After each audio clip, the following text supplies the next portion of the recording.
Hi, I'm Stuart from the Shenmusings blog, and welcome to the SEGA Lounge.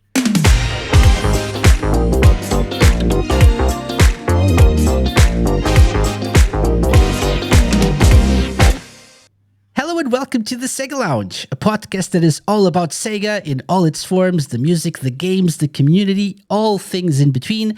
This is episode 264. I'm your host, KC, and as you probably already know, I'm a big Shenmue fan. So this week, I'm not alone. On the contrary, I have a huge Shenmue fan joining me. It's Stuart from the Shenmusings blog. Oh, I messed it up in the end.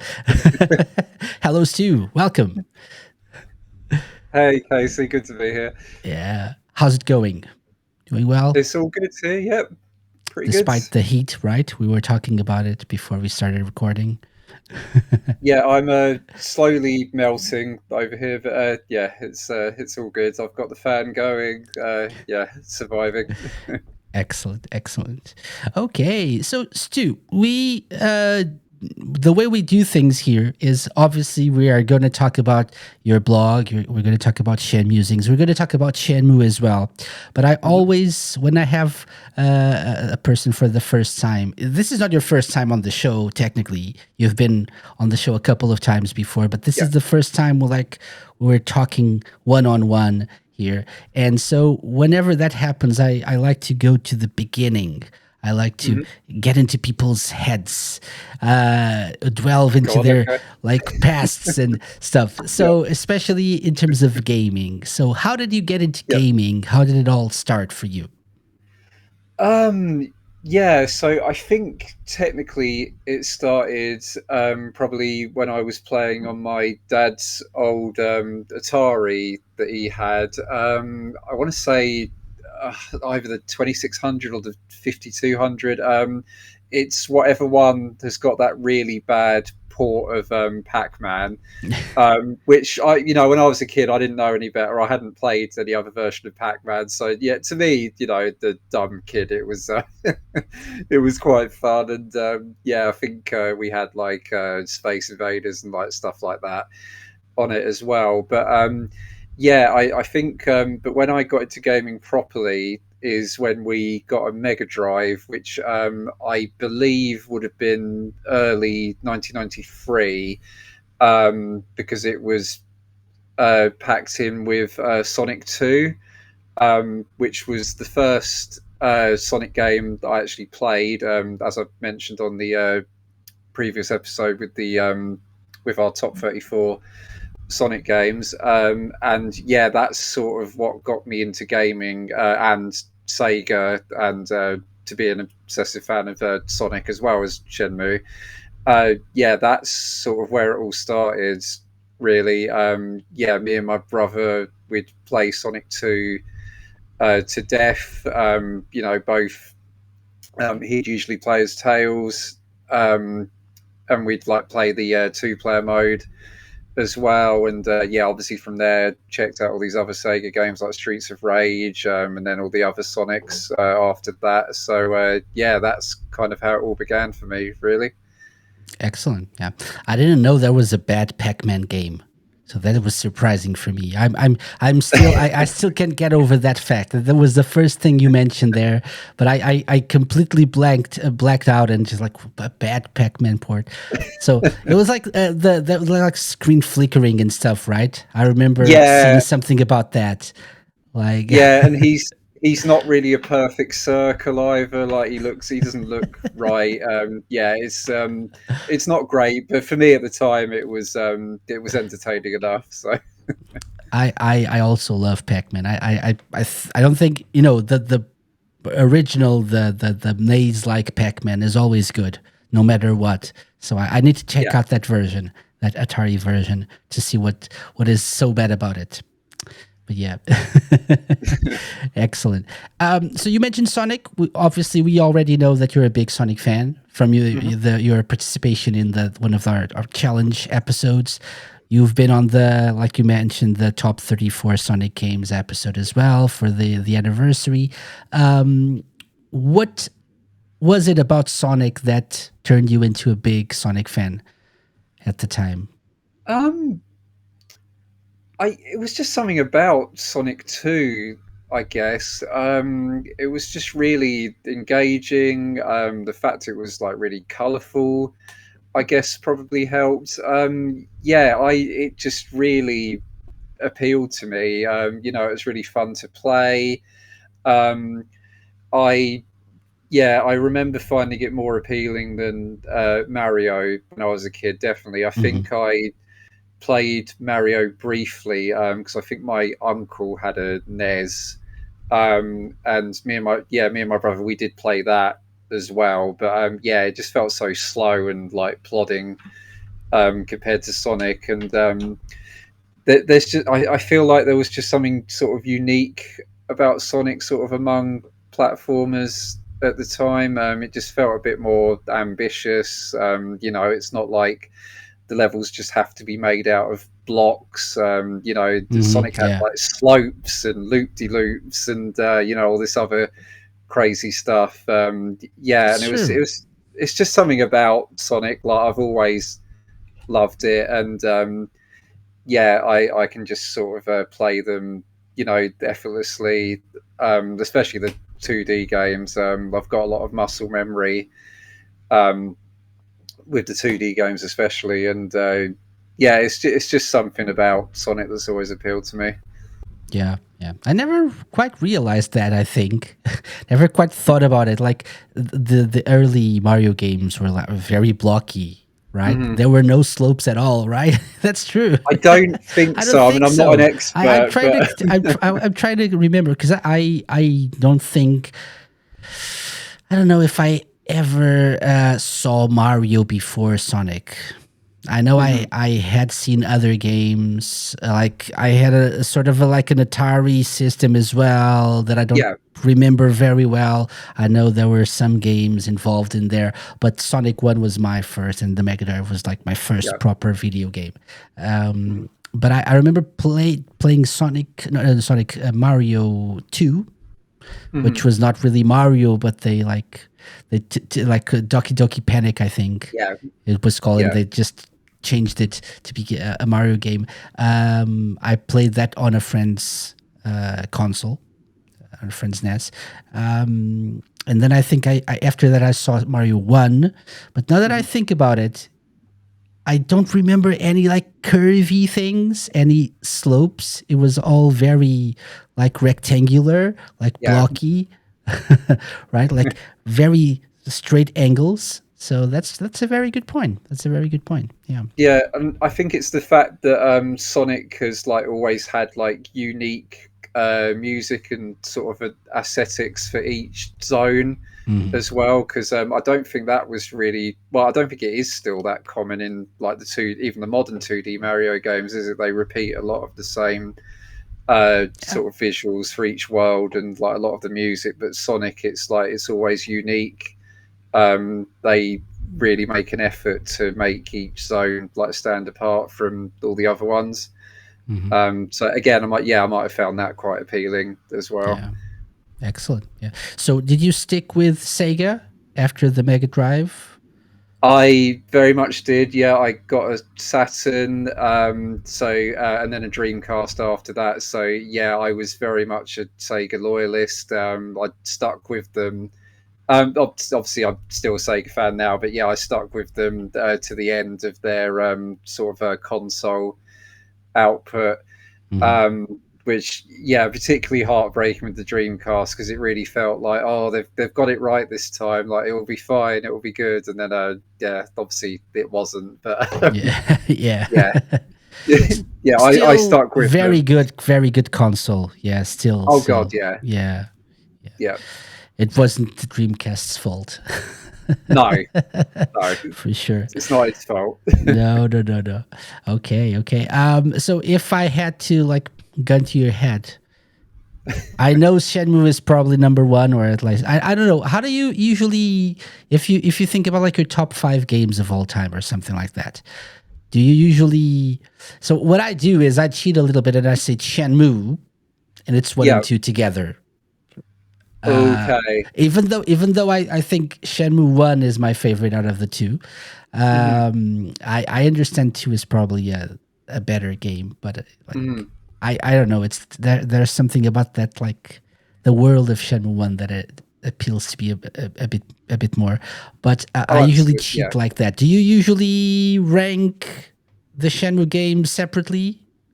Um, yeah, I must admit I do sort of yeah, consider them to be separate when ranking them because yeah, gun to my head, like I would probably say Shenmue 2 comes out on top for me. Um, it's it's just a masterpiece. Like, it's an absolutely brilliant game. Obviously, yeah, the first game like introduced me to it, and yeah, it does have like that more sort of cozy sort of hometown feeling, and it's got sort of a certain atmosphere that the second game maybe lacks a little bit, but I think two makes up for it just in terms of the scale. Yeah. You know, so much more happens in the story. There's a lot more going on, and yeah, Shenmue 2. I feel like I know it like absolutely inside out at this point. Like, it's probably the game that I'm the most obsessed with, probably to an unhealthy degree. I feel like I know pretty much absolutely everything about that damn game at this point. But yeah, I usually rank them separate, and I Hmm. think for me, it would probably go Shenmue 2, Shenmue 1, and then Shenmue 3. And that's not to say Shenmue 3 is a bad game. Like, I honestly don't think it is a bad game, but yeah, that's how I would rank them personally. It's a little bit different, yeah. Okay, Hmm. so yeah, I completely understand. And if someone asked me which one is the better game, Hmm. I would probably say, like, if I was being honest and like objective, I would probably say Shenmue Two. Shenmue Two is Yeah. definitely the superior game here, right? Hmm. And I really love the story in two as well. I like the scope of it. It's really Yeah. good game. Yeah, I even love airing out the books, which is what we're looking at right now. If you're Yeah. watching I love the airing out the books. yeah, if you're watching the video version of the podcast, that's what we're looking at right now. Yeah. Yeah, the music during that is just beautiful as Yes. well. And yeah, the whole point of that entire segment of the game is like, you know, you need to be calm, you need to take your time. And I feel like that's, well, in this footage, the player's not Not doing calm at all. that. But, you know, that's, yeah, that's absolutely fair. You can just do it like that. You just have to Yeah. be quick on the button with the QTEs. But Yeah. yeah, yeah, and that whole bit of the game like resonates with me even now. Like, just, you know, just stopping and taking a minute and just centering yourself and being Hmm. calm. Which, you know, that for Rio at that point in the story, he kind of needs to be Hmm. told that. Yeah. Um, and yeah, I think if any sort of players complain about that part, then they're kind of missing the point of it, maybe. But yeah, I think it's a very cool mini game, to be honest. yeah, I don't have any problems with it. any yeah, I actually find it quite relaxing in a way. yeah. So If you know how to play it, unless you're like always like running and the QTEs yeah, can be annoying, I get it, but just play it the right way. Yeah. yeah, and as we're seeing now, like, if you engage with it and do it, then you're rewarded by learning a new move. So, you Hmm. know, there's a reason to sort of do it properly and engage with it. And that's the beauty of Shenmue, isn't it? Hmm. I'm getting a little bit ahead of myself. We'll get more into Shenmue in a little bit, but it's like Yeah, there's always a reason for things to happen in yeah, Shenmue. I was thinking yeah, about something that you said when we talked about Sonic, our top 34 Sonic games. You mentioned the QTEs in Sonic Unleashed. yeah, And you compare them to the QTEs in Shenmue, and I never had thought about that, but I don't think I can remember any other game. It's not Sonic's fault again. It's not like Sonic Team's fault. It's probably Yu Suzuki and the team's fault that they actually were so thorough, even with the yeah, QTEs, whatever it is that whatever button it is that you're pressing. it Yeah. matches the action on screen. So right, but A button is a leg move or something like that, or a jump or Yeah. something, Yeah. which is not true for I think any other game that at least that I can remember, right, or No, at I'm least struggling to to think. this extent. Yeah. I mean, maybe Die Hard Arcade, but then again, Mm, that's Sega. So yeah. yeah. Okay. Okay. Yeah. Maybe. Maybe. But yeah. But there's something, and there's always something really rewarding about doing even the most mundane things in Shenmue. So Yeah. that's Absolutely. nice. Okay, but I got sidetracked because that's how much we both love Shenmue. But Yeah. I was talking about like your top five overall. So if you had to Sorry. Yeah. choose five games, Okay. uh, So even if it's not in sorry. order, I know the Shenmue games are like up there. I'm sure, but Yeah. So yeah, all three Shenmue games. okay. I think. Yeah. No, I think all three would be there, and then after that, yeah, we're probably talking like. Oh, it's really hard.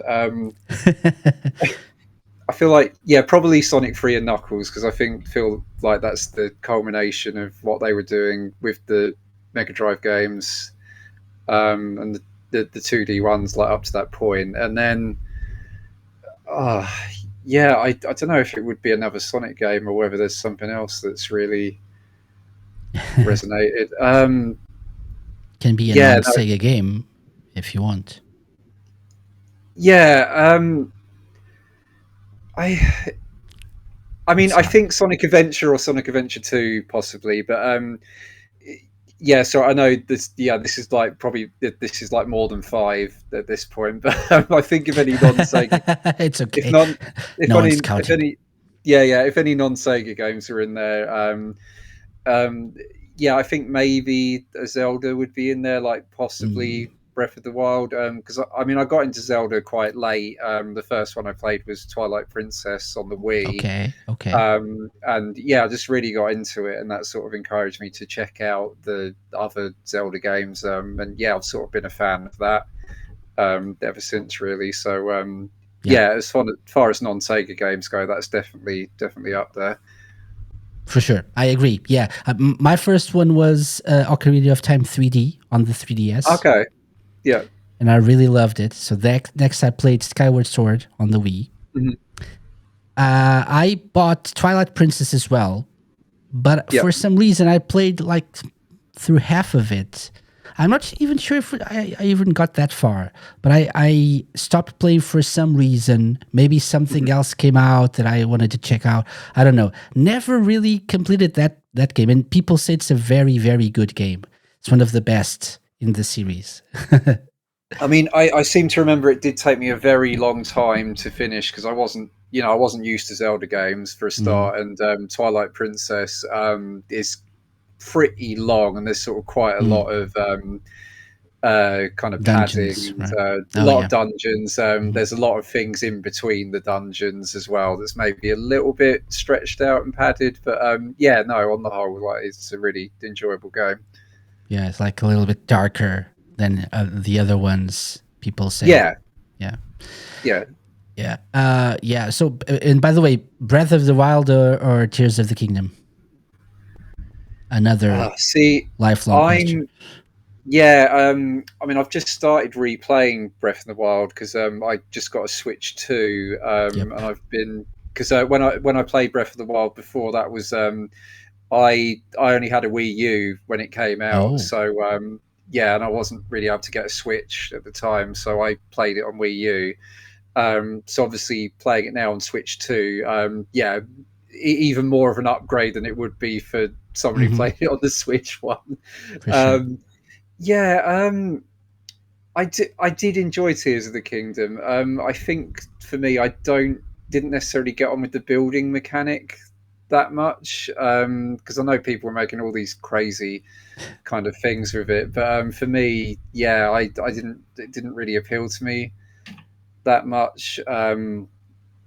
Yeah, I'd maybe have to decide once I've completed Breath of the Wild again, but I think because there's a bit less gimmicky stuff in Breath of the Wild. Like maybe that's got one over Tears. I don't Mm, know, but yeah, might have to yeah, reevaluate that. yeah. So for me, it's a little bit like the Shenmue situation. Hmm. I know, in theory at least, Tears of the Kingdom is the better game. Yeah. And one thing that I did when I got my Switch 2 was I went back to both games. And Hmm. something that I realized is uh, moving around and doing things in Tears of the Kingdom is much smoother because of all the abilities that you now have. Yeah. Yeah. Right? I'm not Hmm. very much into the building thing as well, Hmm. but what appealed to me more in terms of Breath of the Wild was something completely new, and the impact that it had on me Yeah. was a little bit different. So Tears of the Kingdom Yeah. is an amazing game. You now have like Hmm. the sky islands and the depths and stuff, Yeah. but Yeah. the novelty of that world in Breath of the Wild can't be beat for me. So No, I'm exactly. My my first playthrough of that game, like it just felt so, yeah, just amazing. Like, mhm. just how ridiculously big the world was, and just all the things you could do. Yeah, I yeah, it's Mhm. very few games that sort of made me feel like that. Probably the last time before that was Shenmue 2, to be honest. Yes, But yes. yeah, I have yeah. said the same before as well. I have a theory that Mhm. Breath of the Wild and to an extent Tears of the Kingdom are the most Shenmue games that Nintendo has ever made. Because I agree with that. Yeah, yeah, and yeah, for me, it's one thing specifically is how if you just like walk around the world of Hyrule, you see people doing their daily things, their yeah, routines. You see people traveling, yeah, buying and selling and stuff in towns and stuff. So it although it's like those people are scattered around the map, not so concentrated in towns and like or yeah. big cities like in Shenmue. It feels like it's a living, breathing world, much like Shenmue does. So in a way, it reminds me of Shenmue, and maybe that's why I really enjoyed Breath of the Wild the first time I Mhm. played it as well. Yeah, sure. It does, and yeah, it has sort of the same sort of relaxing, kind of cozy vibe as well. Like, it's yeah, I'm especially replaying it recently. Breath of the Wild's like very much sort of a nice chill out game for me. I mean, not so much, if you find yourself being surrounded by enemies that are, you can't defeat with the current hearts and weapons that you have. Like, it's Yeah. a bit stressful then, but most of the time, yeah, it's a nice chill Mhm. game. You can just sort of sit back and play. Yeah. Yeah, for sure. Okay, so Nintendo rant over. Let's get back to Sega. So Yeah. Shenmue, I feel like we've covered this in a way, but let's go back to when you first played Shenmue, Hmm. and how did you first learn about it? By the way, was it in a magazine? Was it something that you saw and just like thought, oh, this should be interesting, and let me pick it up? Hmm. Yeah, it was in a magazine actually. So I cover this a little bit. It's one of the first posts I did on the blog. Actually, I did it in two parts, like discovering Shenmue parts one and two. But yeah, so basically, I first became aware of Shenmue, and I actually hunted down the scan of the magazine for the blog post because I'm pretty sure it was in an issue of Computer and Video Games. Yeah, that's the one. Yeah, I'm fairly certain that's the first I'd seen or heard of it.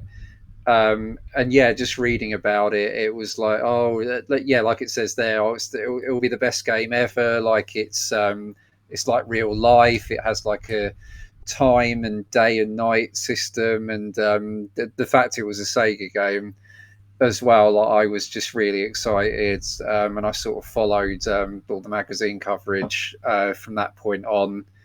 Really, yeah. So that's how I first became aware of it. Okay. Did you plan on getting it like day one, or we were just I curious and let's see? Yeah, I think I knew that I wanted it. I think, yeah, because back then, yeah, I would have been like a teenager. I was living at home still. So I think most of the time I got games, it would have been like birthdays or Christmases. Maybe with the odds exception, if I'd like saved up enough pocket money or whatever. But I think, yeah, once they announced when Shenmue was coming out in Europe, it was like really. I think it might have come out.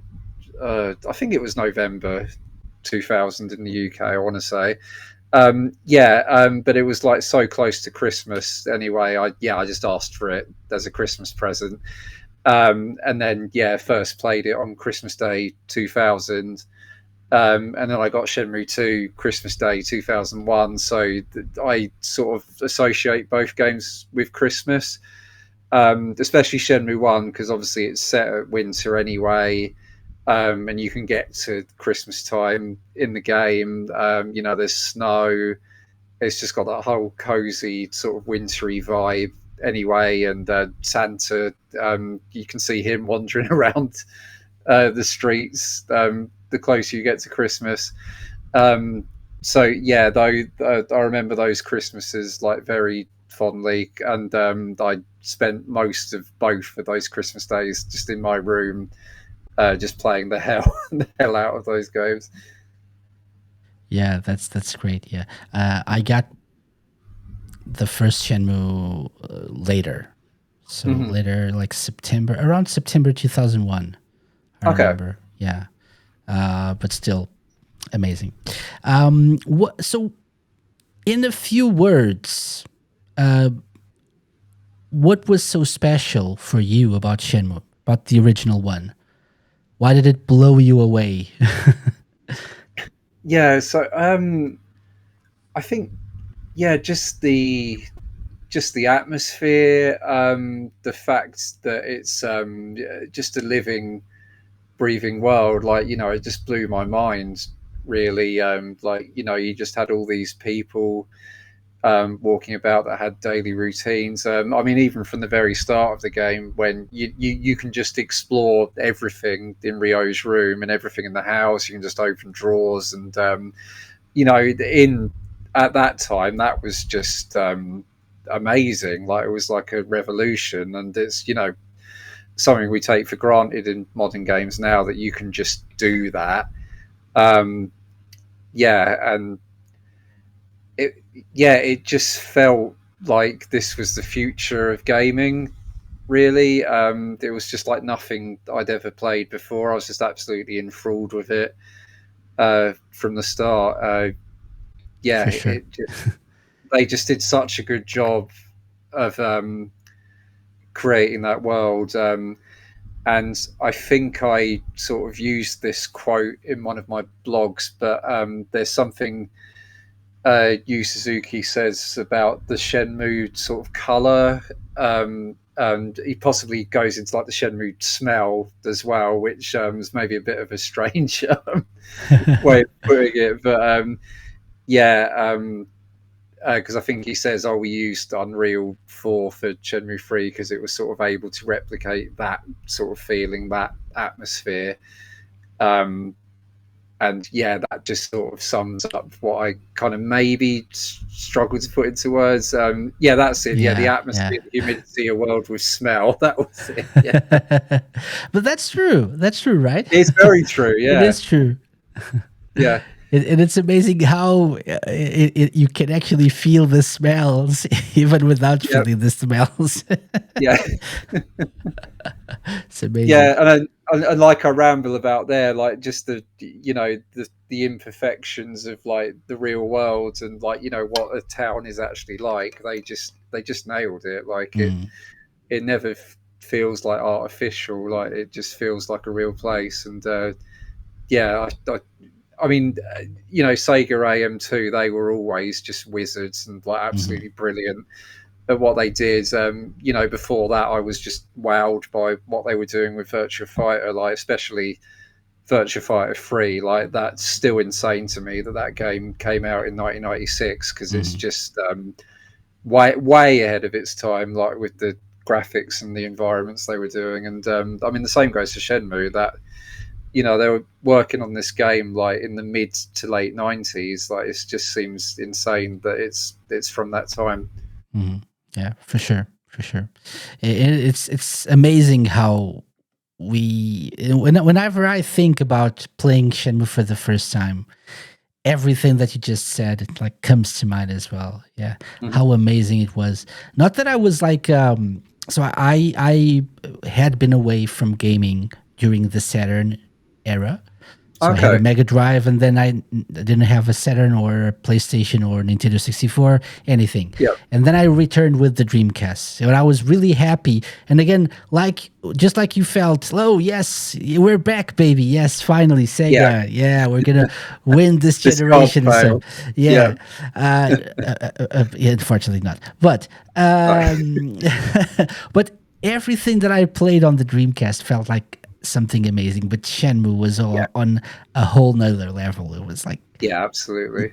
unlike anything that I had ever played until that point. And Yeah. even the music, I've talked about this at length, but like how it introduced me to genres of music that I wasn't really a fan of, and how Hmm.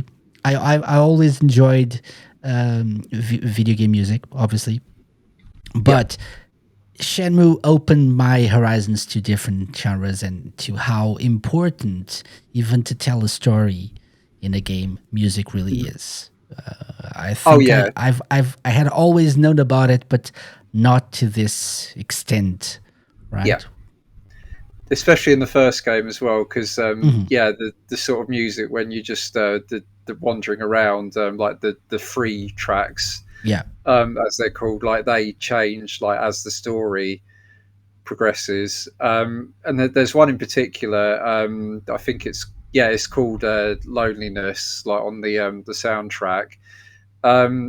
Yeah, and I think what Shenmue does really well, it sort of has this sort of beautiful melancholy to it. Like a lot of the music and the atmosphere sometimes like really is sort of quite dour and sort of quite Hmm.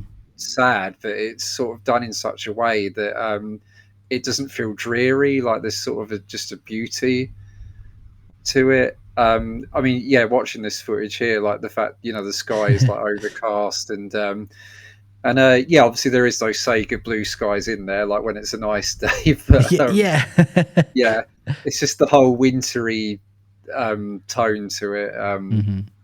and Yeah. it's it doesn't really tackle Rio's grief sort of in a blatant way, but sort of possibly like in a more subtle way. Really, I feel like that's quite deliberate design, really, that they made the first game like have that sort of atmosphere Hmm. before Shenmue 2, where it's a bit more colourful and maybe sort of signifies the point where he's like focused on his quest and revenge. I might be completely overthinking it, but yeah, I'd like to think that that was the intention. Hmm. And even like the fact that the first one is so like contained within this small town and where Rio Hmm. lives, right?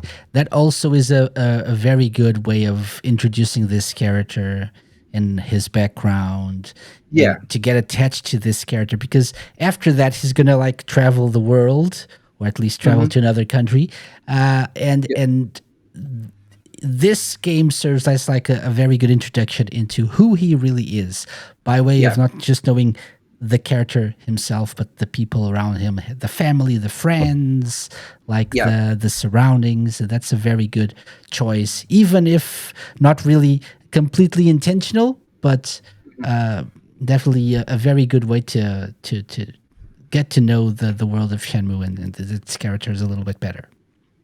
Yeah. Yeah. Yeah. Okay, so what about Shenmue 2? So did you get that one at launch? Yeah, so yeah, as I say, I got it Christmas Day Hmm. 2001. I think it, yeah, again, I think it might have even come out in. No, I think it was November. Sorry. Yeah, I think it came out like September 2001 in Japan, and then we got it November. I think that's right. Mm. So again, I was like, right, well, this is obviously what I'm going to ask for Christmas. So yeah, yeah, same thing again. Shenmue game on Christmas Day. And yeah, Shenmue 2, I was just like particularly excited for. You know, again, I was following sort of the magazine coverage of it. Yeah, because I didn't really sort of use the internet um, until properly, like until after I'd completed Shenmue 2. I think I did sort of use it a bit on my Dreamcast and sort of browsed the web a little bit, but this was back when you know you had to pay like whatever it is a minute Yeah, on the phone line, and I think my mum and dad only let me and my brother have like an hour each on Sundays. Or like, not which sounds bad. ridiculous. Yeah, which sounds ridiculous now that the internet had to be rationed. Yo, but that makes sense. Yeah, That makes sense. Yeah, yeah, I never actually accessed the internet using my Dreamcast back in the day. But I do remember that using the internet was a very expensive thing to do back yeah. in the day. God, So, yeah, yeah, yeah. yeah, Um, yeah. So Shenmue 2, when compared to, how did you approach this? Did you know a lot about it as well? Did you read up I on it beforehand? I think I knew like a fair bit about it. Yeah, I sort of knew like who, yeah, who a lot of like the new main characters were going to be. I knew like what the four main locations were going to be. But yeah, a lot of it was just a complete mystery to me because yeah, as I say, you know, this is before I had the internet. I hadn't obviously back then you didn't see like other people's playthroughs or Yeah. anything like that. When you got a game, you were kind of going in blind mostly. Um, yeah, and yeah, a lot of stuff I just didn't know. Hmm. Um, but yeah, I just because I had no, I don't think I even really knew like just how big the environments were going to be. Like when I realised like how big Wanchai is, like the main city, like Hmm. on discs 1 and 2. And yeah, I couldn't believe it. I was like, there's never been like a game with like an environment this big before. Like this is crazy, and just all the you know all the little alleyways and like side streets and stuff. And I remember at the time, it sort of felt like they really nailed that sort of stranger in a strange land feeling. I think partly, like you said, because they just nailed that getting to know Rio and like you know this is his hometown. Like most of the people know him in Shenmue One, and then suddenly you're just thrown into this like big city, and you know it's like really big, really scary. Like you don't know where you're going. And yeah, I did feel a bit lost when I first played it. I mean, I know the maps like the back of my hand now, probably, Yeah, but yeah, yeah. yeah, No, that's true. um, That's true. It happens anytime you try a new game, right? mhm, These days, but at the time, it was special because, like you said, yeah, it was something completely different than from yeah, anything else that we had yeah, ever played. Yeah, yeah. yeah. And it I felt I like, remember. honestly, Sorry. Yeah. Please go yeah, ahead. no, honestly, it just felt like a crime that this was just like a game that was just quietly released at the end of the Dreamcast Hmm. life. It just felt like an injustice, honestly, because it was like, oh, this is amazing. Like, more people need to play this game, more people need to know about it. Yeah. Yeah, that's true. That's true. Yeah, I remember.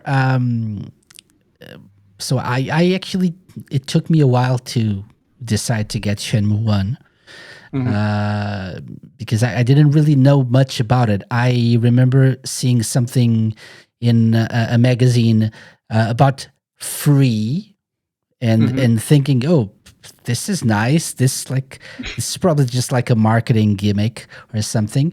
Uh, but then there was a specific uh, store I went to back in the day, that had like a video game section, and they usually had like a very nice like glass show thing, and they usually had Shenmue in the center. And I thought, Hmm. oh, this is interesting because it's like a very like thick box. Why is it Yeah. so thick? Do we have more discs in this one than the like regular Dreamcast games? And I always looked at that and that maybe I should try this. Not today. Hmm. Okay, another week, another decision to make. Oh no, not today. But then finally, I bit the bullet and never looked back. But when I went to get Shenmue 2, it was like, oh, I saw the package. Oh, yes. So I actually played Shenmue Yeah. 2 like almost immediately after completing Shenmue 1. Oh, So nice, I nice. need to get Yeah. Shenmue 2. I was a little bit like confused about the voice acting. So there was no English dub.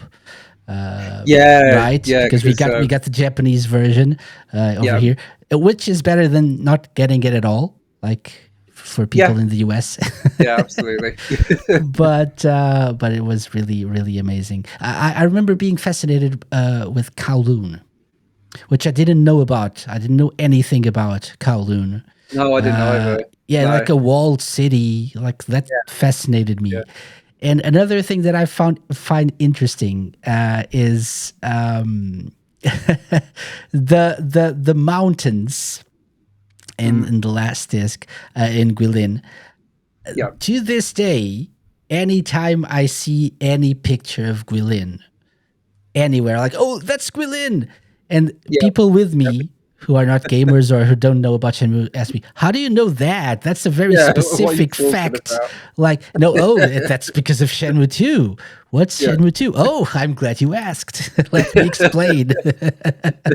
And that's also testament to how amazing this game was and how Oh, yeah, truthful it was to the places where yeah, you go to in the game. And that's the same thing for 1 and 2, obviously, and yeah. even 3.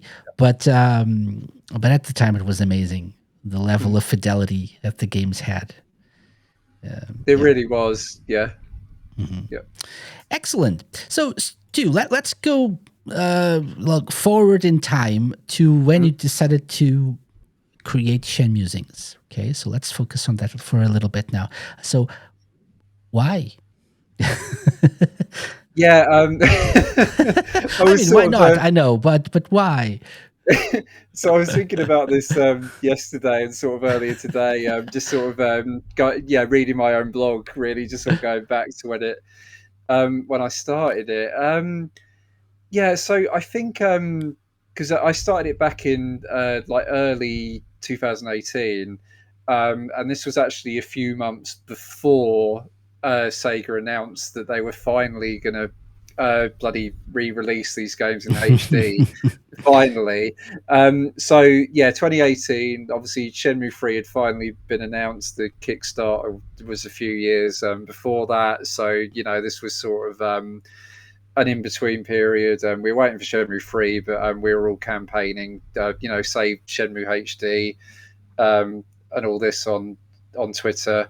Um, but yeah, basically, I mean, writing has sort of always been a passion of mine as well. I'm yeah, but kind of like an aspiring writer, you could say. I yeah, keep sort of trying to write a novel. It's one of those things that I'll sit down and like actually do it eventually. But I write poetry as well. I sometimes perform poetry in the local community and events and stuff.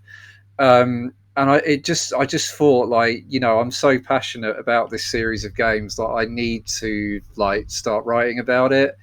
Um, and also as well there was just certain like details and things in the game, like in the games, I just thought I want to talk about these things. I kind of want to explain these things, sort of share like little known sort of facts and trivia about these games. So I think that's kind of what kick-started it really. And yeah, the first couple of posts I did was sort of a bit of a history about how I discovered the games, how I sort of got into the online community, like the Shenmue Dojo. Yeah, we're talking like way back, in the early 2000s. I've been around for that long. Yeah, which is kind of crazy. Um, yeah, I just sort of wanted a space where I could do that, really. And I think the intent to start with, because yeah, I did post sort of going into like the symbolism that's in Shenmue, just around how like flowers and trees are used for symbolism and like stuff like that. And I think kind of over time it sort of became more about just really a lot of deep dives and rabbit holes, I guess you could say. Um, and a lot of what sort of fueled and inspired a lot of these posts is just the efforts that the guys at the Shenmue Dojo go to. I mean, it's just crazy, really. James and Matt, the guys who run the site, just the things that they've been able to sort of secure and like get, Mhm. in the interest of the community. Recently they found just it's just crazy stuff. They just stumbled across these like folders of like old Shenmue artwork, like while it was in development, on a Japanese auction, I think it was. So Yeah. as soon as those were released, it's like, right, I need to do a post like deep diving and analyzing these. And uh, before that, they were able to get like a prototype version of Shenmue 2 and like release that to everybody. And I've got a whole separate page about that, like comparing, differences between the prototype and the final game. Because yeah, that's just how insane and obsessive I am. I was thinking like, right, someone needs to do this, and yeah, Yeah. I'm up for it. I'll do it. Um, yeah. So it just sort of came from that kind of place. Really, I just wanted to.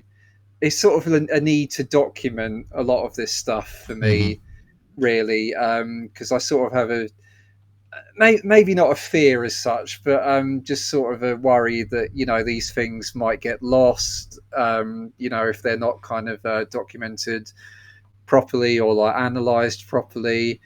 Um, and yeah, a lot of the posts I just sort of wanted to analyze certain aspects of the games, present my own theories about certain things, and yeah, it's just sort of sheer passion and my love for writing that drives it. Yeah. To be honest, Mhm. yeah. Sorry, that was a really long No, ramble no, about no, no. how this Don't be blog got sorry. started. Not at all. Yeah, that was a very cool answer. I sometimes feel like, and this is, I feel like this is a really bad thing to say, but the Mhm, fact that we didn't have a third Shenmue game for so long mhm, is in fact a blessing in disguise, because mhm, of that, passionate people like you and so many others in the community mhm. took it upon themselves to talk about the games and the Yeah, series, and to like make other people aware of this series, and like document everything they think about the theories they have, what's going to happen. Like you said, like the symbolisms and all those little things that you find when you play the game yeah, for the 10th time or whatever. um, yeah.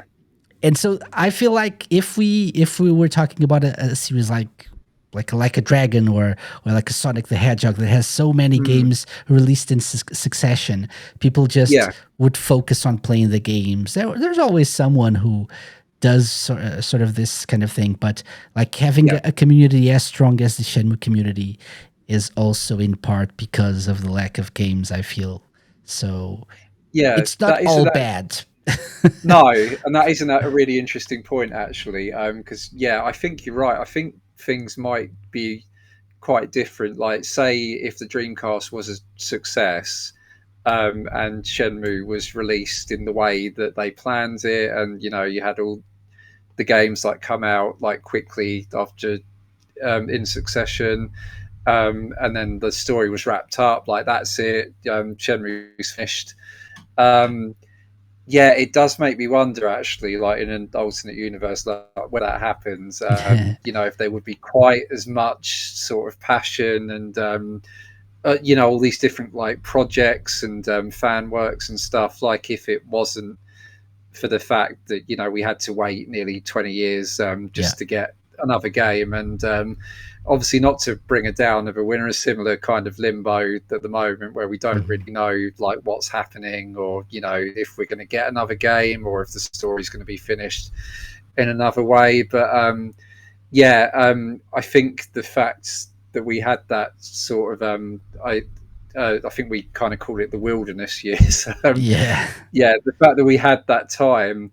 Um, I mean, yeah, to be honest, that's a lot of the reason I sort of because I had a project where basically I put like all of the Shenmue 2 characters into this big database because it was a bit different from Shenmue 1. Because Shenmue 1, you had the passport Mhm. and the strategy guide books that had like names and profiles for like every single character, which is like about 300. And I remember when I found that out, I think I found a copy of the Prima strategy guide in this sort of independent game shop back in the day. And I was like, "What do you mean? Like all these characters have names and like birthdays and everything? Like, are you insane? Like they actually took the time to do that?" And then so Shenmue 2 that didn't have a passport. The strategy guides that were released over here um, did, and the one that America eventually got for the Xbox didn't have like all these profiles. And then randomly on dojo, the Shenmue Dojo forums, like in like 2002 or something, this guy was like, "Oh yeah, there's these Japanese strategy guys, and they've got profiles for every character." And I was like, "What?" I was like, I need this book." I wasn't really in a position to be able to like order stuff from eBay at the time, but this guy, like, he actually took the time to he sort of made scans of like all the pages of the profiles on it. He put it on a disc and sent it to me in the post because I think that was there wasn't really a good way of like sending big files Yeah. back then. That was sort of the easiest way, really. And he'd even made like his own sort of custom Shenmue 2 soundtrack as well. Like I've still got it somewhere. But yeah, he sent me that, and then from there, that was like the first major rabbit hole I went down. I was asking people. It's like, right, we need to translate these profiles. Like, come on, we need to get this information into something. And then I made a spreadsheet, and that was sort of a project on and off for literally years. And then eventually in 2012, again during the uncertain time, we didn't know if Shenmue 3 was happening or not, and Mhm. yeah, I finally released that, and then yeah, now that information's just sort of used on wikis, which we didn't have back then. Um, yeah, so it just feels really really good that me and like a few other crazy fans sort of contributed to that. Just this sharing of information, and like yeah, you could argue like it's kind of useless information. Like I'm sure not everyone's dying to know like what that shopkeeper's birthday is, or but to me, like it was like yeah, I was such an obsessive fan. It's like Mhm. yeah, Mhm. I need to like document and like catalog this For because I sure. thought it just felt really unfair, and I get why they didn't take the effort to translate it officially. Like it was like they just wanted to get the game Mhm. out and the Dreamcast to die basically, and Yeah. probably didn't want anything else to do with it. But, yeah, it felt, that project in particular, it just felt really good to get that done, and the fact that it's an information source, like even now, like while people are trying to get all the characters on the wikis. Yeah, it's really nice. Yeah, that's great. That's great. And it's a testament to both the team developing the game and the work that they did, right?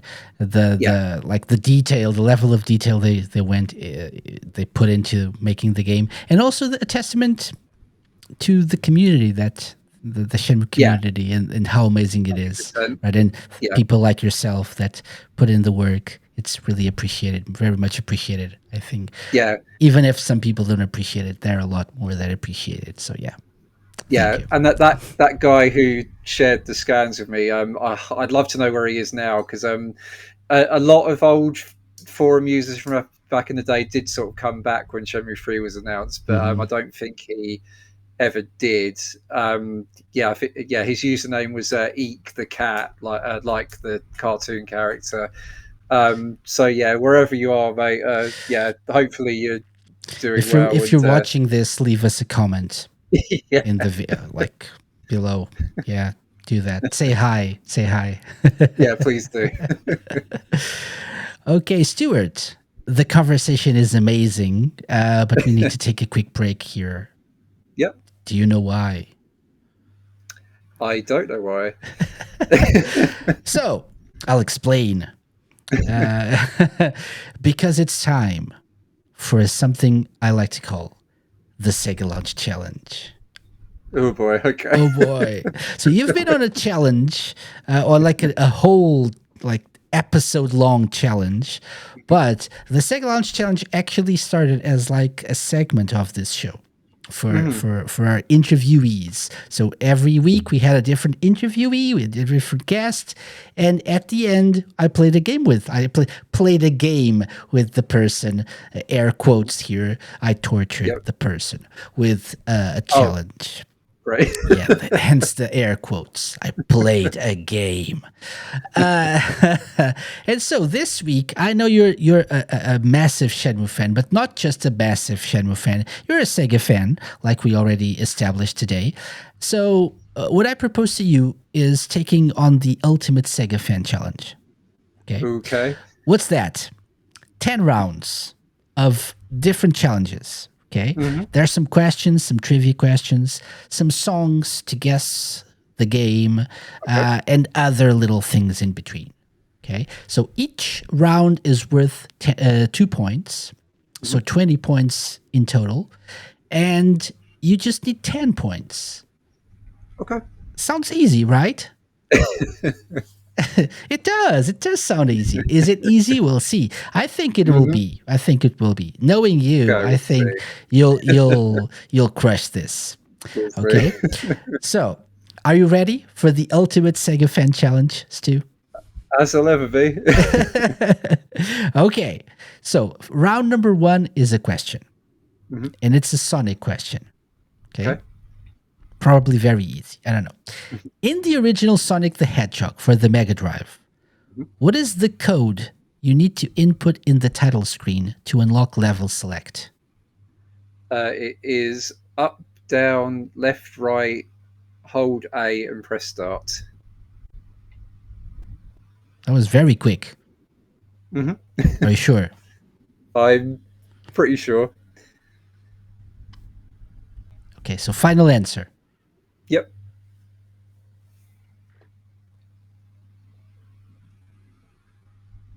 Yes. Yes. Good job. Obviously, yes, of course. Up, down, left, right, A plus start. Good Yeah. job. 2 You do points. you do a good job of making someone just in question their entire knowledge and existence. It's at least half the challenge. Yeah. Yeah. Okay. Good job. Very good start. Very good start to this challenge. So next up, we have round 2, which is a song. So anytime there's a song, and we're going to have a few, it's just a 10-second long clip. Yep. Okay. So you just need to tell me the game. Okay. Okay. Just the game. So ready for our first one? Let's do it.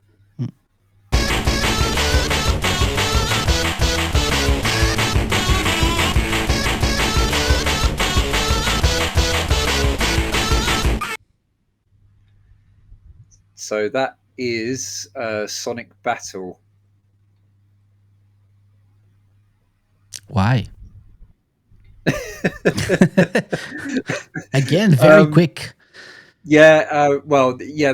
I mean, the Game Boy Advance just has that very distinctive sort of sound to the music it has, and Sonic Battle in particular has like a very particular style. So yeah, I'm confident that that's what it is. Okay. So Sonic Battle. Any idea where in the game this plays? I was trying to remember. I know it's in the game. Whose stage is it? I want to say it's Shadow's stage, so Battle Highway, but I might be completely wrong. Yeah. So is it Sonic Battle, first of all? Mhm. Yes, it is. It is. It's Emerald Beach, though. It's the Emerald Sonic Beach. stage. Sonic Yeah, stage. Yeah. of course it is. But 2 points. Good job. Well done. 4 points Thank you. already. Two for two. Amazing. Amazing. Okay. Number 3 is another question. And this time we're going Shenmue. Okay, It's a very specific one to make it interesting. that's my jam. Yeah, Okay. So, are you familiar with Dobuita? I am. Are you familiar with the tomato convenience store? I'm very familiar. Yes. Okay. So in that store, specific store, what Mhm. is the price of a box of matches? Oh my god! I said it Wow, was that is specific. yeah. Oh Jesus. Oh, oh, you might have got me there. Let me think. What do you think? Matches. Think about it. A box of Oh, matches. What for is the some reason, price? 150 yen is in my head. So let's go with that. Final answer. Yeah, Yeah. Are you yeah, I sure? think so. Yeah, let's go with that. Okay, so there are some things that are that cost 150 yen. Hmm. That's true. For example, I'm trying to look at my list here. For example, double A size batteries Hmm. with Mr. Yukawa on Yes. the box. Yeah. C size batteries also 150. Candles also 150. So you're saying a Okay. box of matches is also 150 yen. Yeah. Yes. Your answer, Stu, is incorrect. uh, No, no, no, no, okay. no. It's 50 yen. Is that 50 all? yen. Yeah, Okay. yeah. Very cheap. It's the cheapest. I think they're the cheapest item here in the store. So 50 yen. Damn. Okay. So close, but not quite there. Yeah. Okay. No worries. No worries. So no points here, but still 4 points and still a long way to go. So lots of time Yeah. to make up That for is a this. that was a good question. No, I it have to say. wasn't. This was an incredibly hard one. But Yeah. thank you for saying that. That's what I meant. Yeah. Okay, round 4. Another song. Okay. Ready? Yeah. Yep. Let's take a listen.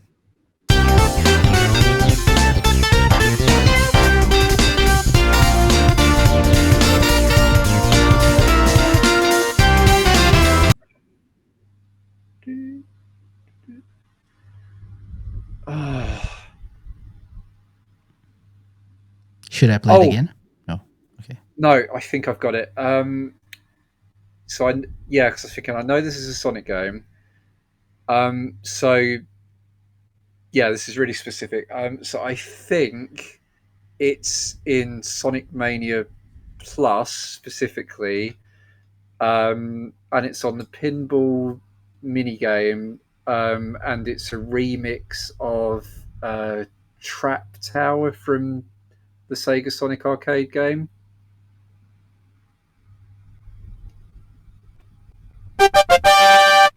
Yeah. Good. Is that it? Yeah, I don't know what happened with the sound there, but let's try again. There we go. I don't. There was like a Oh, fade out for yay. some reason at the end. But yeah, good. Yes, you told me everything. Yes, Sonic Mania Plus. It's the pinball bonus stage, a remix of Trap Tower from Sega Sonic the Hedgehog, the arcade for a game. So yeah, 2 points. Very specific, but quite good. Quite Yeah. good. Well done. Cheers. Okay, so that means we're 3 for 4, so 6 points. Very close. We only need 4 points more. So round 5, it's the halfway point. It means it's a special round. It's Ooh. back of the box. Okay, so I Oh, went, yes. right? Remember Yes. this one? I went into the back of the box of a specific Sega game. Okay. And what I'm going to read to you is part of that. So it's redacted, but I don't think it's redacted to a point where it makes it hard. I think this is quite easy. Okay. So ready? Yeah? Yep. Let's do it. Get into the groove with Redacted, Space Goddess Extraordinaire and TV Diva.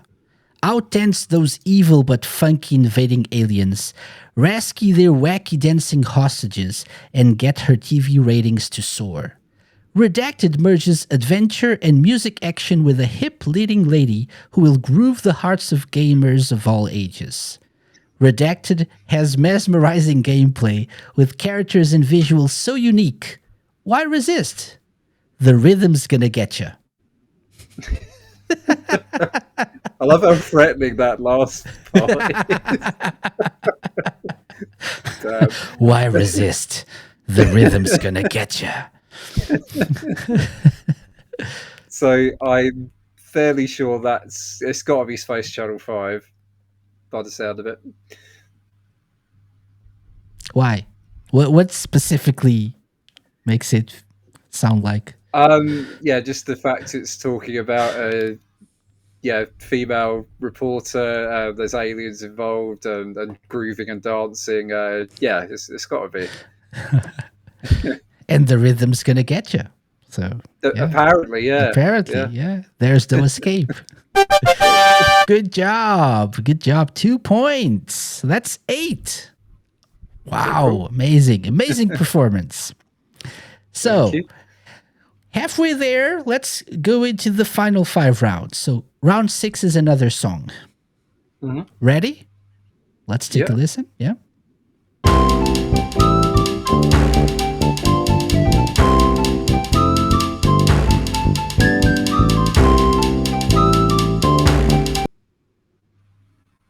Ah. Yeah.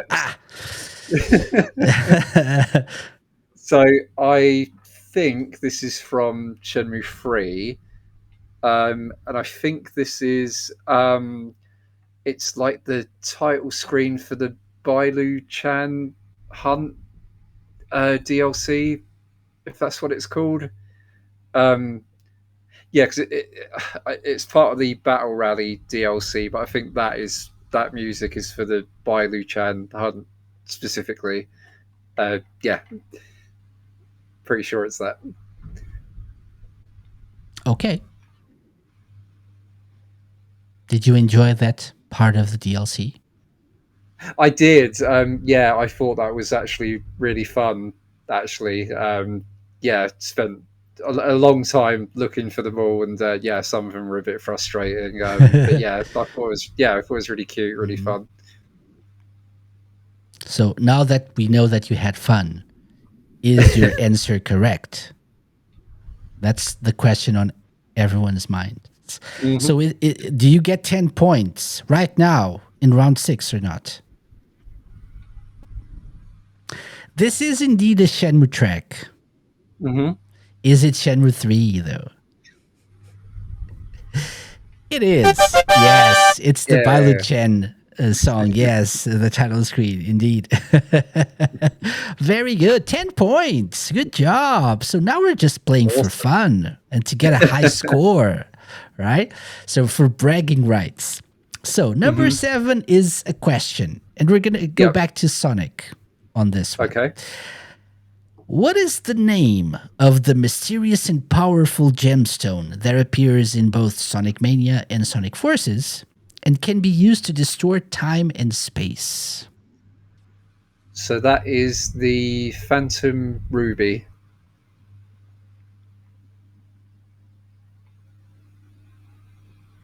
Yes. I've got nothing. Yes, that's it. 2 points. Well done. Well done. Thank you. Okay. You're amazing. So round 8 is another song. This is our last song, by the way. Okay. Okay, let's take a listen.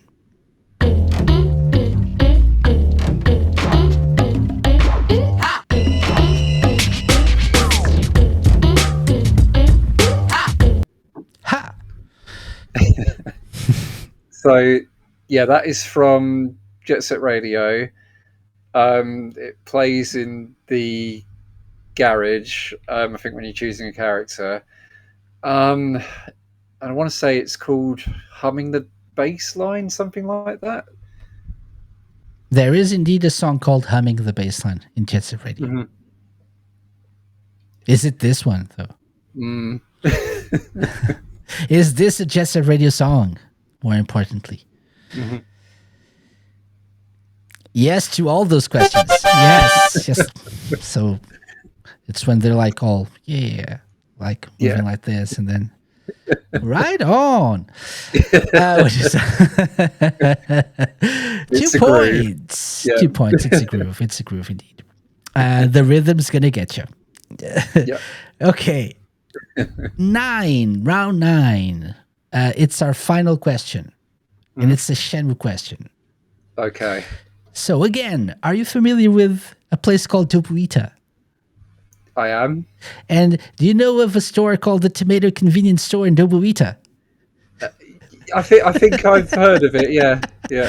So outside that store, this is not a price question.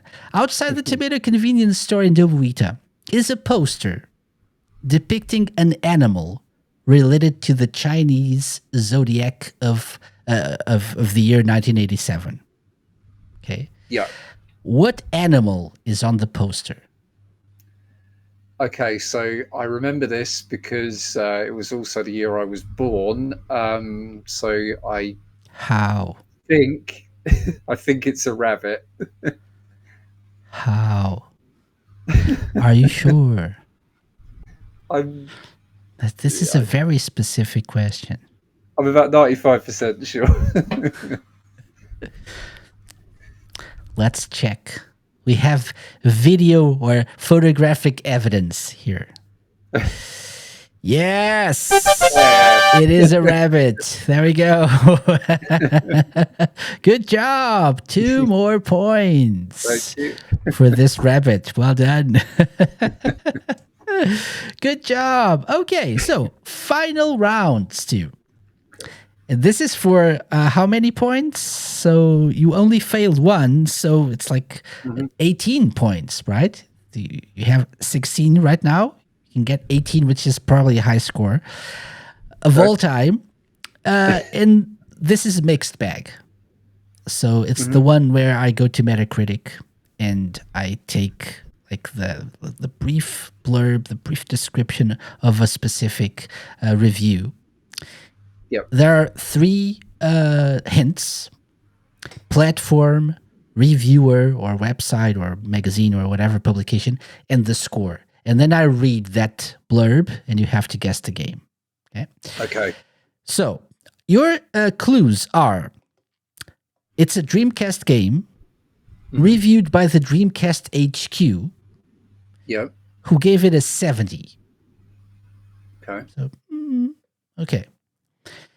And this is not very specific, but I think if you know your stuff, you probably will get this.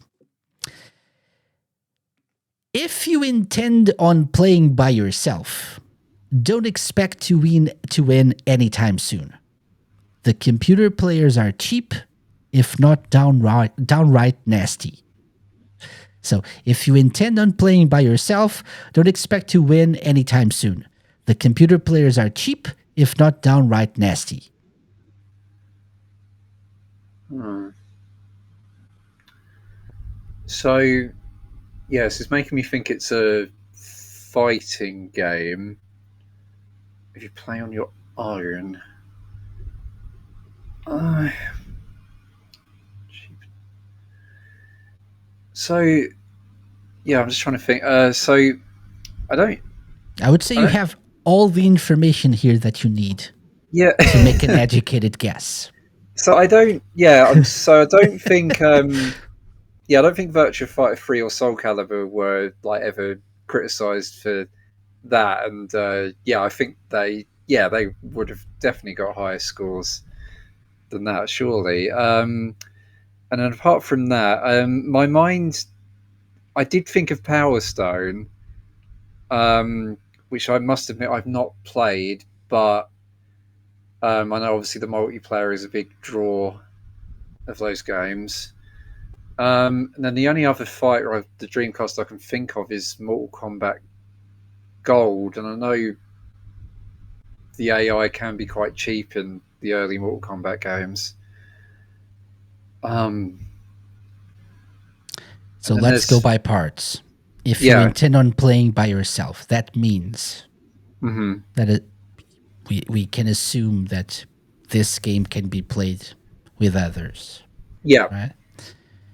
And if you do play by yourself, the computer players are cheap, if not downright nasty. right, So no. does that mean what kind of games could we be talking about here? So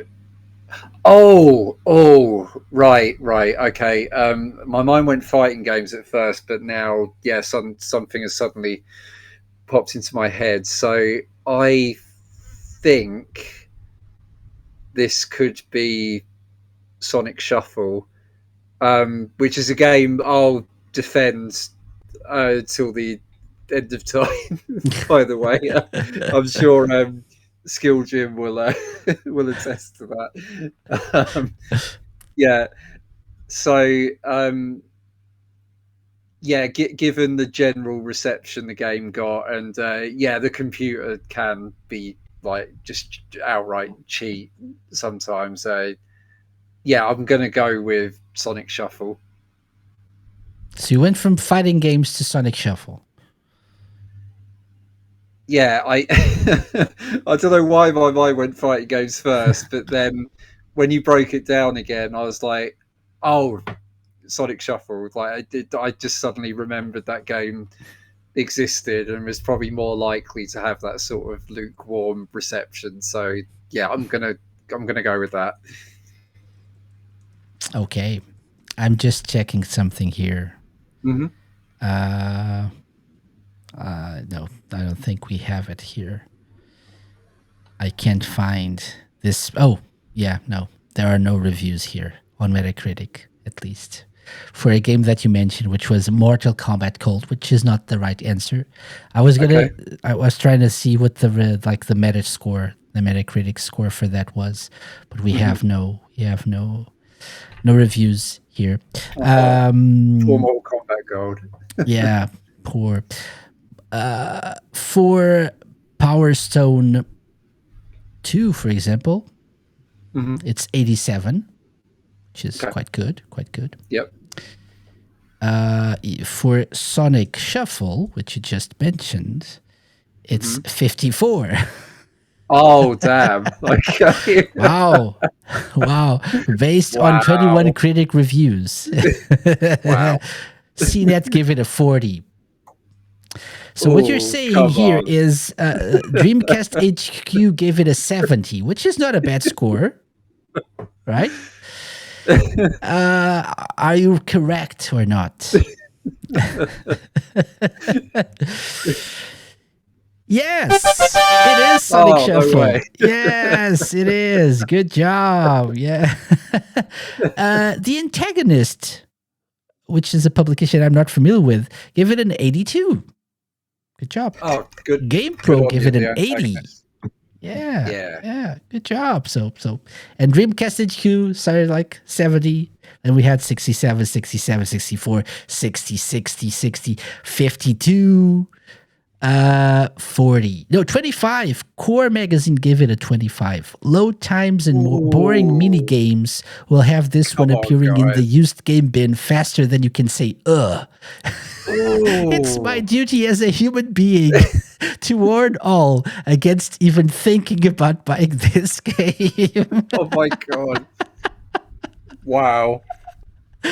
Wow. Just one more because this one is awesome as well. Spank said, if the design document for Sonic Shuffle contained anything more than the sentence, make a clone of Mario Party but with Sonic characters, I'll be very much surprised.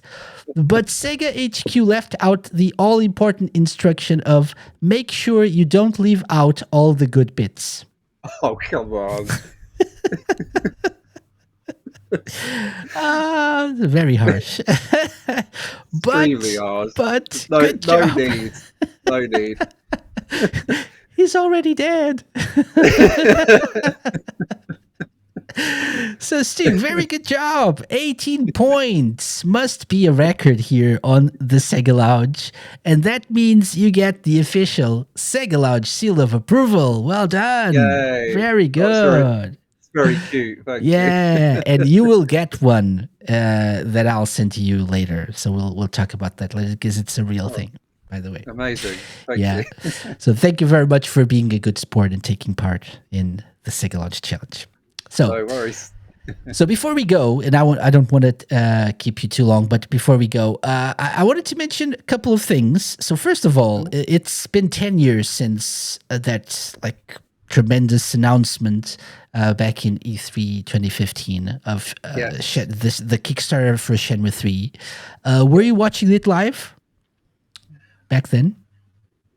I was, yeah. So I think we all sort of knew like something might happen because Yu Suzuki quite famously tweeted a picture of a forklift like Hmm. earlier in the day, and we all just like lost our minds, Yeah.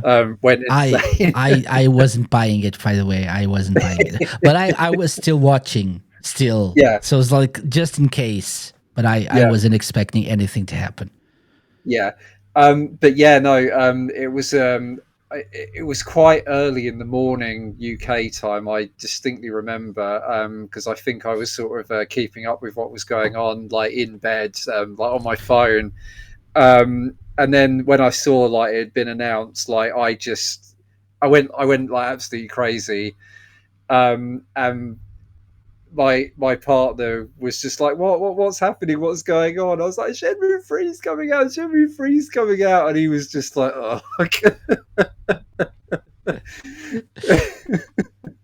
So of course it's only yeah. that. Like, yeah, he thought Yeah.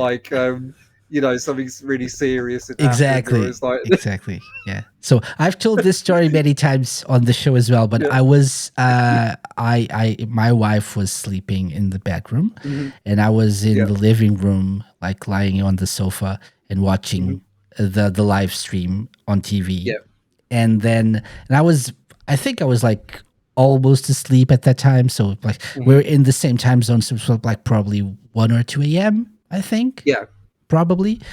And so when I started when I heard the beginning of the song, I was like, I jumped off the sofa like, yes, yes, and my oh, wife amazing. came running. What's wrong? What's happening? And I was like, no, it's Shenmue 3. And I'm like, why? And I'm like, I'll go what do back you to bed. what do you mean why? It's Shenmue 3. Like, needless to say, I couldn't sleep for the next few hours. So yeah. No, same here. Yeah, I think I got my credit card out like there and then. It's like, right, Yes. yes, I'm Yes. back in this. I'm back in this. I've got to back it. I've got to. Of course, of course. Yeah, amazing, amazing. And so did the game live up to the hype that you felt back then or because you know it's a divisive game and it's not Yeah, probably what some people were expecting. Yeah. But we have to understand it was a Kickstarter game, which in Yeah. itself Gotcha. Yeah. also brings with it some challenges. But Yeah. did it live up to the hype for you? I think on the whole, it did. Yeah. I mean, yeah. I won't pretend like it's a perfect game. Like it, obviously has. It has its flaws. As I say, I'd probably rank Shenmue 2 over it, but again, that game obviously had much more of a budget and the bigger development team, and yeah, the circumstances were obviously quite different. Um, but yeah, like on the whole, I think it's like a really solid game, and yeah, I mean, people sort of complained, it didn't advance the story enough, and I can kind of understand that criticism, but it does actually sort of reveal like quite a lot more sort of lore and overall like detail to the Yeah. backstory. And yeah, admittedly, it does feel like a lot of the major sort of events are like crammed in like right at the end. And yeah, quite famously, they had to like change the whole ending and the whole last section because plans had to change. So yeah, you can tell it's like a little bit rushed. It's a bit rough around the edges in places, but yeah, I just think it's a really charming game. I mean, the environments are just absolutely beautiful. Just absolutely gorgeous. And I mean, just seeing Bailu Village finally, like after all this time, was just a magical thing That's true. as well.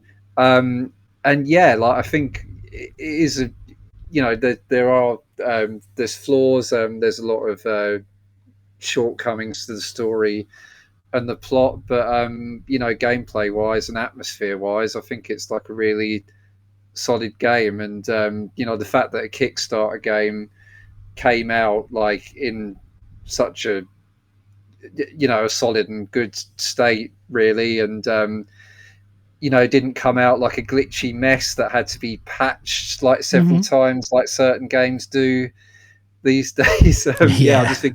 I just think it's a miracle that the game came out as good as it did. Honestly, Hmm. I Yeah. don't on a Kickstarter budget. Like, yeah, I just think it's amazing. Hmm. Yeah. So Eh, yeah, I think it's worthy of being alongside the first two games. Yeah. for sure.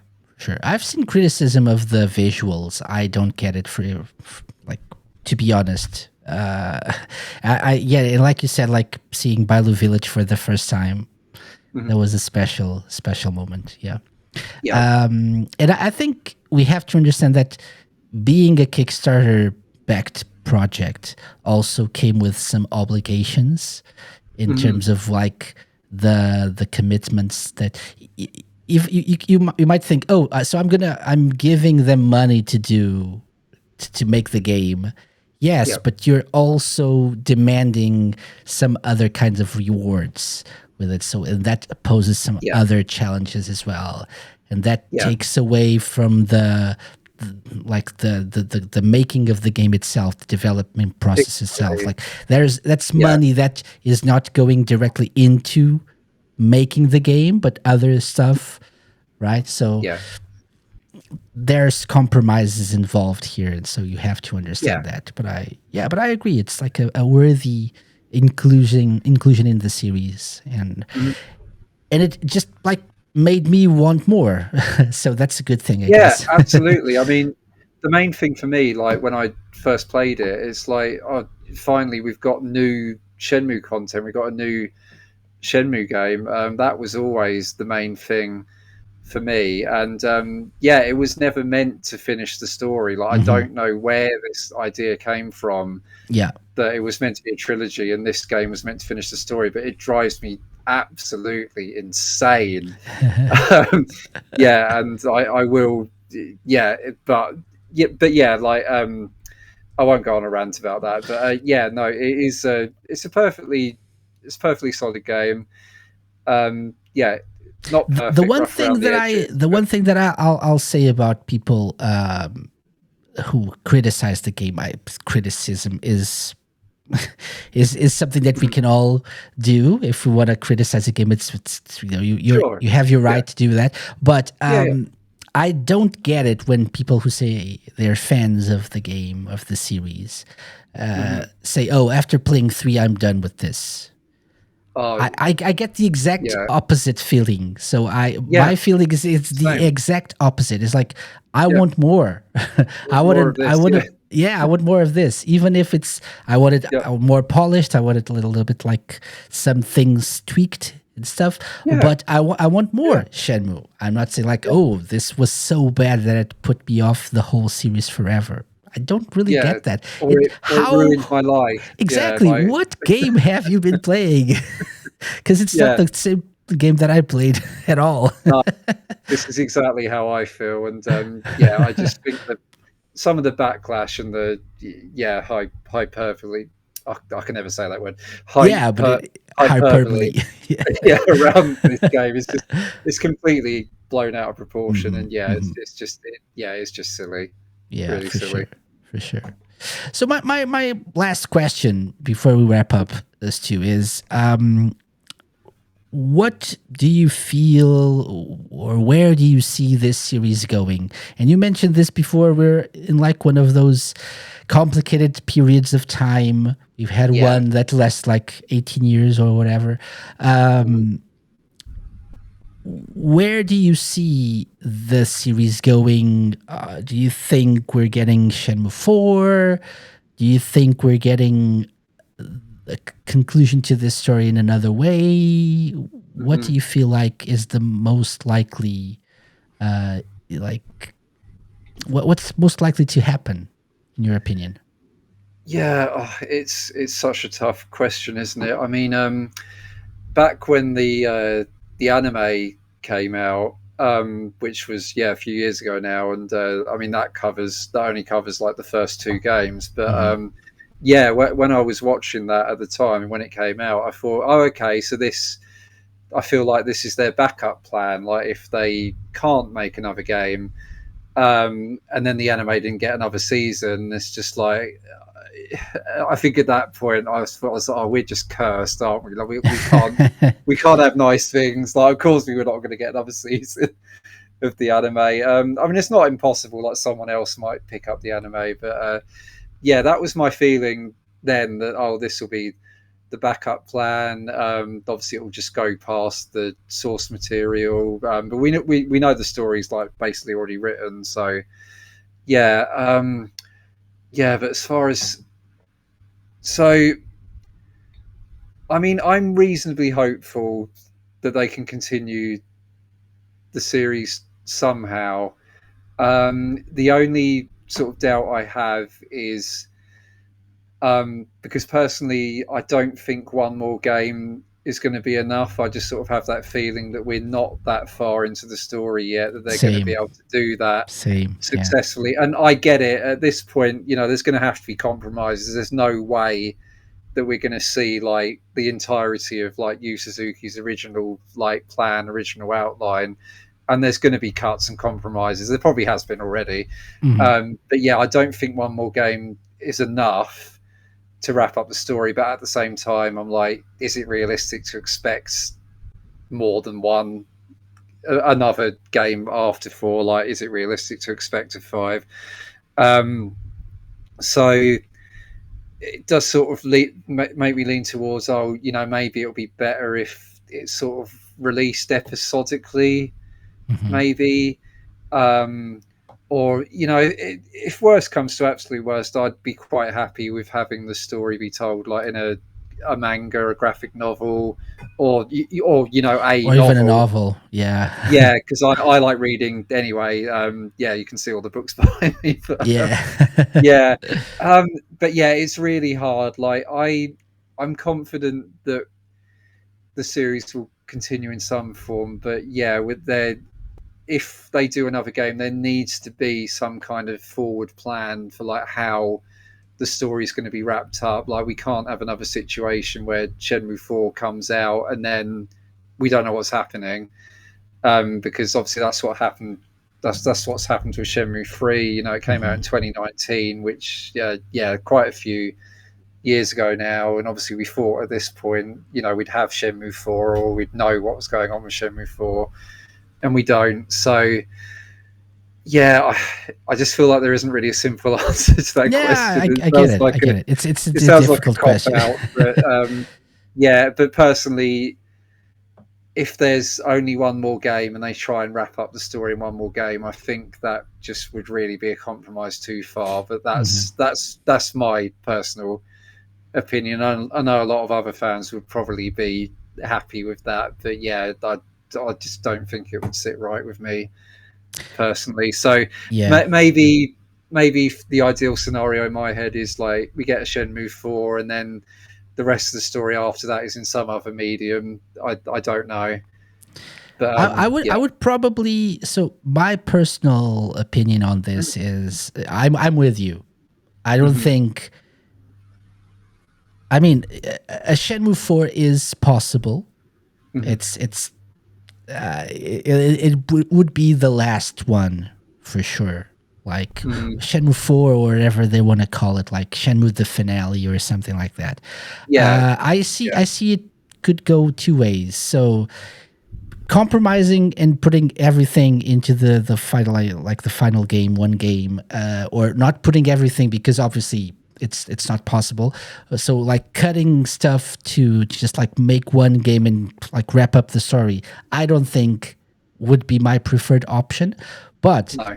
for example, you could go one of two ways. First one would be release like whatever is between the ending of Shenmue 3 and like the later chapters in the story. Release Mhm. that as like a graphic novel or proper novel or whatever, and then Yep. have us play the ending of the story, like the proper ending of the story, Mhm. as a very good final game in the series. Yeah, That would be an option. Another I could see option that would working. be, like you said, but I think I would prefer that to having a Shenmue 4 that doesn't conclude the story and then having the Yeah. ending in another kind of media. I think I'd prefer it the other way around. So, I get that. That probably makes more right? sense. I would I would Yeah. like to finish the story myself, Yeah, if that I know makes what you sense. mean. Yeah, Yeah. yeah. So that's those two options I think are doable. Mhm. Another way would be to like have Shenmue, but this would probably not be as good as one of the other options. But to have like maybe reach out to to the Metal Gear Solid guy, to Kojima. Mhm. And help him or ask him for help in making very very long cutscenes in between parts of gameplay. So you would play like a chapter. The next chapter would be like a very long, like Kojima like cutscene, which would be the next chapter of the story. So we just like sit for an hour with popcorn. Yeah, Oh, okay, and then you'd yeah. play the next chapter, another hour long cutscene. Yeah, okay, that's You saying that, like in all seriousness, one I would take a visual novel as well because mm, that's kind of the same thing, isn't it? Like you're playing a cutscene yeah. almost. Yeah, I feel like that would possibly be a good medium as well. Yeah. But then, that's me. I've played like a few visual novels and I quite Hmm. like them, but I don't know if they're for everybody. Yeah, yeah, that's true. That's true. But I get it. It's a very complicated, it's a very tricky question in a very tricky Yeah, period we're in, right? this Uh, yeah, but yeah. I feel like there's still hope for more Shenmue. And I'm looking at like your background, and I'm seeing Mhm. the figgies, Yeah. like figures behind you, which I also Mhm. have, and I feel like it's proof that there's still there's still like a financial plan to make things involving Shenmue, to make Yeah, money out of Shenmue. absolutely. So Yeah, hopefully there's still a little bit of hope that we can have more Shenmue. And in games now has a license to publish Shenmue there is that 3. too. So Yeah. I don't know. I don't know if that's enough, but hopefully it is. Yeah, and I think that's the frustrating thing as well. Like yeah, because Shenmue hasn't really gone anywhere like since Shenmue 3. Because as you say, they're still releasing all this merch. Yeah, limited run games. Hmm. Did that sort of batch of Shenmue 1 theme stuff, and they're going to do Shenmue 2 stuff Yeah. eventually.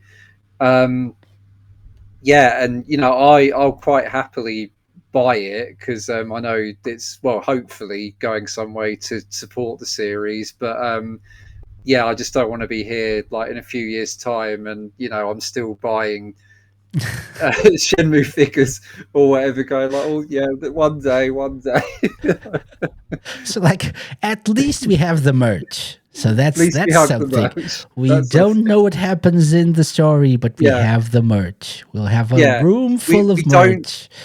we don't have an official Blu-ray release of the goddamn anime, but Yes. yeah, we've got other merch. We've got a soundtrack of the anime. We haven't got a Yes. Blu-ray Yes. release of it, or even a DVD release, but we've got a soundtrack. So Yeah, yeah. Yeah, indeed. Okay, but anyway, until then, hashtag let's get Shenmue 4.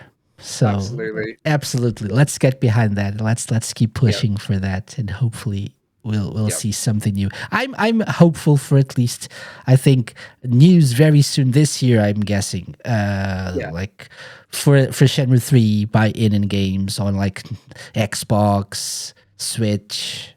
I'm yeah, guessing it'll happen at least that. So that will yeah, at least be another way to like breathe some life into the franchise and get more people behind it. Hopefully, yeah. I really I played Shenmue 3 on my Steam Deck, but Mhm.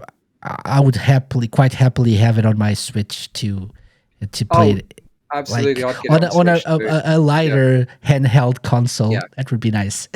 absolutely. Yeah.